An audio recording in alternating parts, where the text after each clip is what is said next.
Setelah terkena patek, ada bagian tanaman yang masih rusak. Biasanya bakal buah cabai juga berkurang.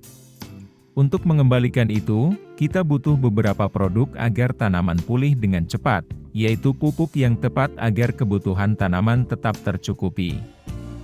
Ini berarti pupuk-pupuk yang akan kita bahas nanti diberikan ketika tanaman sudah diberikan fungisida kuratif untuk penyembuhan dari patek.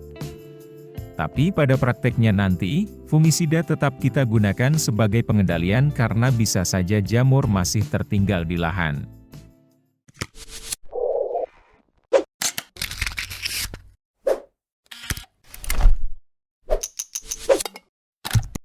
Untuk pemulihan, hal pertama yang harus dilakukan adalah memperkuat sistem jaringan tanaman dulu. Selama ini, yang kita tahu patek bisa menyerang tanaman cabai mana saja. Saat dinding sel tanaman kurang kuat, biasanya ditandai dengan batang pohon yang masih lunak belum berkayu, ini membuat patek antraknosa sangat mudah menyerang. Maka pada kondisi ini, kita butuh yang namanya pupuk kalsium. Di sini, yang direkomendasikan adalah pupuk dengan tinggi kalsium. Misalnya seperti kalsium super, KalH, atau black kalsium. Hanya saja, pemberian kalsium ini harus memperhatikan kondisi pH tanah. Karena jika nekat tetap dikocor, tanpa dicek terlebih dahulu, ini akan berdampak pada pH tanah yang basah. Yang tentunya tidak akan ideal bagi tanaman cabai kita, untuk bisa tumbuh dengan normal. Inilah pentingnya kita memperhatikan pH tanah. Tapi apabila pH tanah asam, penggunaan jenis kalsium super akan sangat baik untuk menaikkan pH tanah. Produk yang pasti ada di pasaran misalnya seperti kalsium super cap tawon, atau pupuk manohara. Aplikasinya pada tanaman diberikan dengan cara semprot, dengan dosis 2 gram per liter.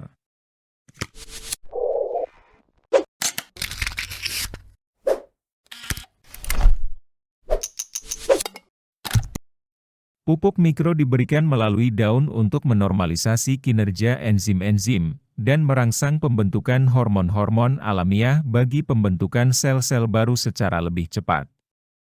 Ketika organ-organ tanaman mengalami kerusakan dan kematian, peranan unsur-unsur mikro sebagai katalisator diperlukan untuk mempercepat dan memperkuat pembentukan sel-sel baru menjadi organ-organ baru sehingga tanaman terhindar dari kerusakan yang lebih parah. Contoh pupuknya adalah Vitaron, Merauke Vitoflex, Yaraliva Tripolat, atau Santa Mikro. Dalam pupuk-pupuk mikro tersebut ada juga kandungan boron yang lebih banyak di antara pupuk mikro lainnya. Di mana penggunaan dari boron ini akan berdampak pada peningkatan bobot dan kualitas panen. Boron akan menunjang perkembangan tunas-tunas apikal atau titik-titik pertumbuhan.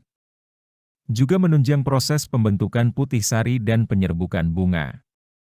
Dengan boron, stabilitas dinding sel tanaman lebih kuat sehingga kokoh dan tidak mudah rebah. Dosisnya 1 atau 2 mili per liter. Kalau juragan pakai yang padat 2,5 gram per tangki sprayer.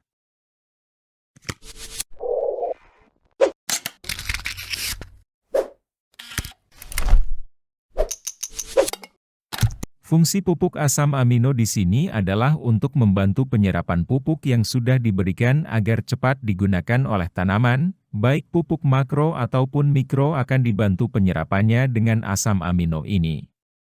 Asam amino juga akan mengurangi masalah yang berhubungan dengan stres, seperti dari suhu tinggi, kelembaban rendah, dan masalah serius lainnya. Asam amino membantu melawan stres dan membantu tanaman pulih dengan cepat dan mempertahankan pertumbuhan yang lebih padat. Sebenarnya masih ada lagi manfaat lainnya, tapi berkaitan dengan pemulihan dari patek, fungsi tadi adalah tujuan utama kita menggunakan asam amino. Contoh produk asam amino yang bagus adalah Ambition dari Bayer, Amino Grow yang ada silikanya, karena silika juga memiliki pengaruh dalam menjaga tanaman dari serangan penyakit, atau dengan Amino Edge dari Tunas Agro. Dosisnya 2-3 mili per liter. Diberikan dengan cara semprot saja pada tanaman.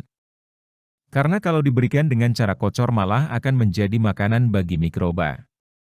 Sebenarnya itu juga bagus. Tapi karena fokus kita mau memulihkan tanaman, maka baiknya pakai cara semprot saja agar bisa langsung segera dimanfaatkan.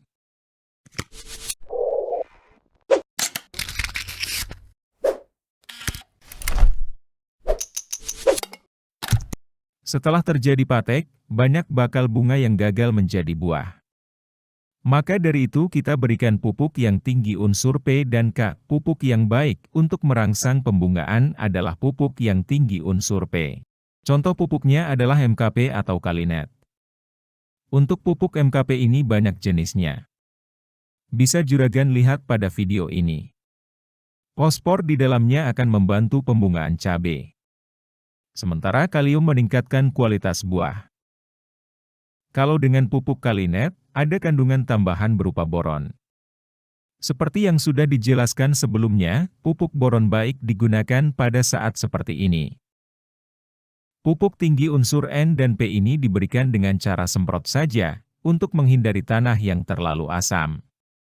Dosisnya, mengikuti yang ada pada kemasan, tergantung produk apa yang juragan gunakan. Untuk pengendalian patek ini, lebih efektif jika menggunakan penembus. Penggunaan penembus berkaitan dengan musim hujan. Kita butuh perekat untuk memastikan penyemprotan tidak terbuang sia-sia. Tapi, perekat di sini yang fungsinya juga bisa menembus, bukan hanya sekedar menempelkan saja. Karena kalau cuma pakai perekat, pada penyemprotan pupuk atau bahan lain yang seharusnya diserap tanaman bisa kurang maksimal penyerapannya. Contoh produknya adalah Loader atau Sprayer. Dalam video ini juga ada beberapa rekomendasi penembus yang barangkali ada di tempat juragan. Sekali lagi, dalam pemulihan, pupuk kalsium diberikan pertama kali untuk memperkuat jaringan tanaman. Jadi, fokus kita hanya akan mengendalikan jamur yang masih tertinggal saja. Akan sulit bagi jamur lain untuk bisa ikut mengganggu kalau kalsium kita aplikasikan sejak awal. Sedikit banyak kiranya itu saja ya, semoga bisa membantu juragan, dan sampai jumpa lagi pada video berikutnya.